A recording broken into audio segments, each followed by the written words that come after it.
Indeed, health education and promotion is an emerging profession. Even still, there's evidence and documentation of health education and promotion efforts within the 15th to 17th century. Specifically, there were pinnacles and milestones achieved within the profession from the years 1400 to 1699. The Middle Ages, also known as the Dark Ages, took place between the 5th and 15th century. During this time, multiple epidemics and communicable diseases were experienced, as well as the loss of health advancements initiated by the Roman Empire. The bubonic plague and leprosy are two of the most well-known diseases of the time. However, other diseases experienced were smallpox, diphtheria, measles, influenza, tuberculosis, anthrax, trachoma, and syphilis. Although health education specialists didn't exist at the time, priests,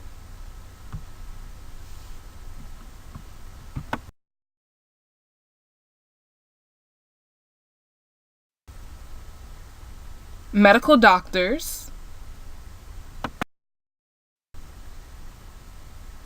and community leaders assumed the role of health educator. Certainly their level of health education, health promotion, and disease prevention was commensurate with the rudimentary knowledge of health and disease causation within the time period. Due to the lack of health information, consensus, the role of health educator had to be quite difficult in trying to address people's knowledge, attitudes, skills, and perceptions. After the Middle Ages, the rebirth or Renaissance began. The Renaissance was the time of the revival of classical learning and wisdom, after a long period of cultural decline and stagnation. Scientific inquiry and an increase in scientific knowledge took place. With this newfound knowledge came new health-related practices. For instance, bloodletting was a common practice at the time and was utilized to treat tuberculosis and the common cold.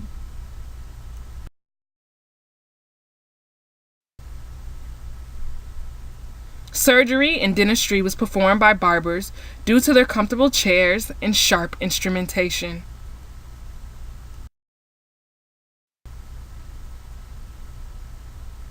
The main change in Renaissance medicine was largely due to the increase in anatomical knowledge. This allowed doctors to gain a much better understanding of the human body and get rid of techniques that harmed rather than cured, such as bloodletting.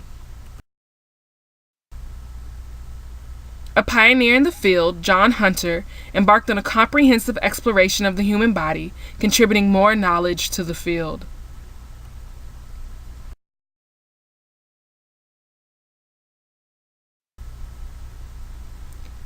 Antony van Leeuwenhoek discovered the microscope and was able to attest to the presence of microorganisms. Although it was not really apparent that microorganisms cause disease, the discovery of the microscope was a stride within the field.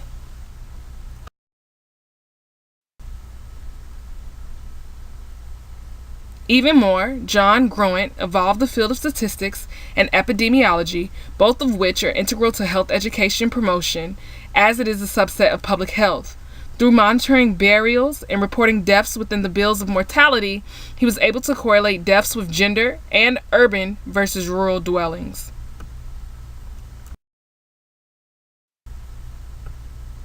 Another milestone during the time period is the institution of health boards within Italy, initiated to respond to plagues. As time went on, the health board's responsibilities increased as they became concerned with the marketing of fish, meat, fruit, and water, as well as activities of hospitals and the activities of physicians.